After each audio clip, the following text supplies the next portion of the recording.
Hello and a very warm welcome. Thanks for tuning in to News 9 Live. We have a power-packed show, so stay tuned right till the end. Ladies and gentlemen, this episode is dedicated to the latest achievements in India's space exploration. Today, we embark on a cosmic journey with our spotlight firmly fixed on India's remarkable lunar mission, Chandrayaan-3. Join us in the comment sections down below as we delve into the awe-inspiring journey of the spacecraft, which has been tirelessly navigating the vast expanse of space research to reach its destination, the dark side of the moon. From successful orbit maneuvers to upcoming milestones, what's new for the lander and the rover, Vikram lander and Pragyan rover? Why this race with Russia's Lunar 25 and much more? We're here to bring you an in-depth exploration of Chandrayaan-3's monumental endeavor. So buckle up for an exploration of the cosmos right here on our show, Chandrayaan-3 Countdown to Moon Landing. And we have a special guest with us on the show as well. Now, of course, a former chairman of ISRO with us on the broadcast. You know, Dr. Naya, of course, so much is different from Chandrayaan-2 to Chandrayaan-3. This time around, our lander and the rover, you know, they're better equipped with the right kind of modifications. Whatever we learned from Chandrayaan-2's mistakes, I think we have successfully incorporated that in Chandrayaan-3. But we'll talk about, you know, the lunar mission in just a little bit. Just wanted to pick your brains a little bit here, sir.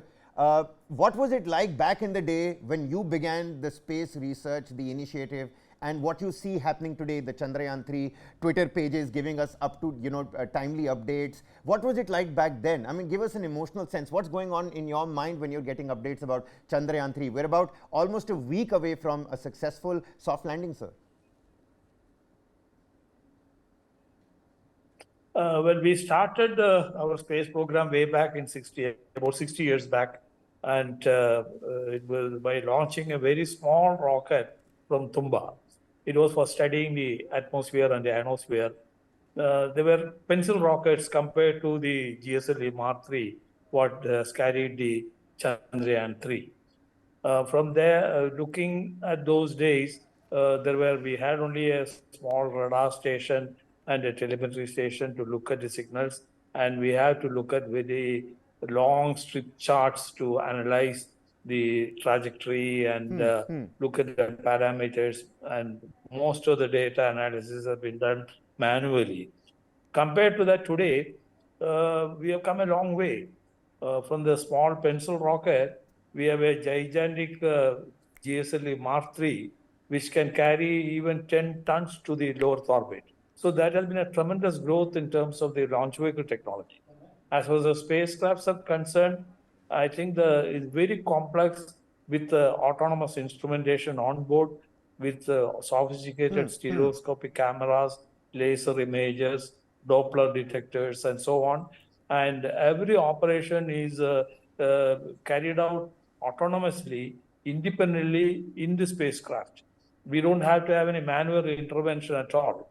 So we pre-program all those things, and depending on the trajectory and the position, we give the precise commands from the ground, and after that, the onboard computer. So that really a quantum jump from the days of 60s to today. Quantum jump. I really...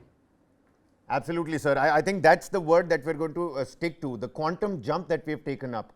And you've rightly pointed it out. Now, again, you know, Dr. Nair, listening to the current ISRO chairman and, you know, his reaction, the media was trying to get some sort of reaction out of him, but he chose to not say anything before the 23rd, and he's smart about it. I mean, of course, scientists do work in that fashion.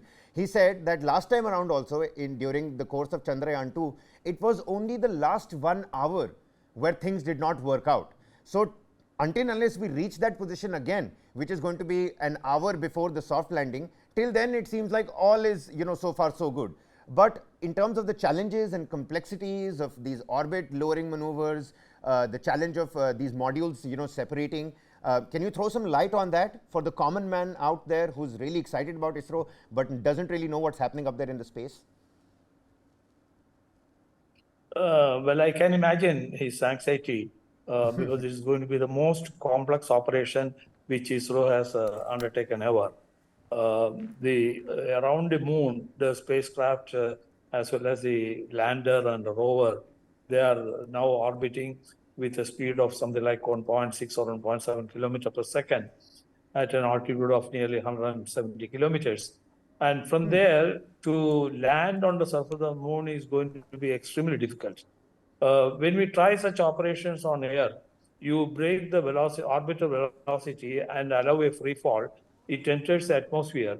The atmosphere provides enough drag to reduce the velocity. And then at the final stage, you can use parachutes to make a soft landing and so on. But in the moon, we do not have such a luxury. The moment it detached from the main spacecraft and its velocity is reduced, again it will have a free fall. But there is no resistance whatsoever. The resistance has to be provided by the rocket engines. This has to be very precisely calibrated thrust of this engine to gradually reduce the velocity from this 1.6 kilometer per second or so to something like less than 2 meter per second. Last time when we attempted this, everything went like a textbook precision up to something like 2 kilometers above the surface of the Right. moon. From then onwards, there is actually a very complex maneuver. Actually, we had to make the platform float in the low gravity condition of the moon and gradually bring down. At that instant, something went wrong. Of course, from the limited data available, it was extremely difficult to pinpoint what exactly went wrong. But a year for later, landing sir, a year operation- later, Dr. Nair, do we have better understanding of exactly what happened that fateful day on 2 kilometers above the lunar surface? Do we have any idea? No, we have a few hypotheses, but What's we the most cannot say prominent one hypothesis, precise- sir? What's the most prominent hypothesis? One thing is, see, as I mentioned earlier, the entire operation is autonomously controlled by the computers. The computer has the input from the stereoscopic camera, the laser ranging instrument, Doppler instrument, accelerometer, and the gyroscopes, and so on. So, large number of sensor data comes in. Then it carries out a series of complex computations to arrive at the commands to the thrusters. There are 5 thrusters used for this operation, and all these elements, the first hardware element, the thruster, the sensors, the cameras, everything has to work precisely, and also the algorithm which is built in to carry out the complex operations has to work. If any glitch in any of these can lead to a problem. So what I understand ISRO has done is revisit all those elements once again.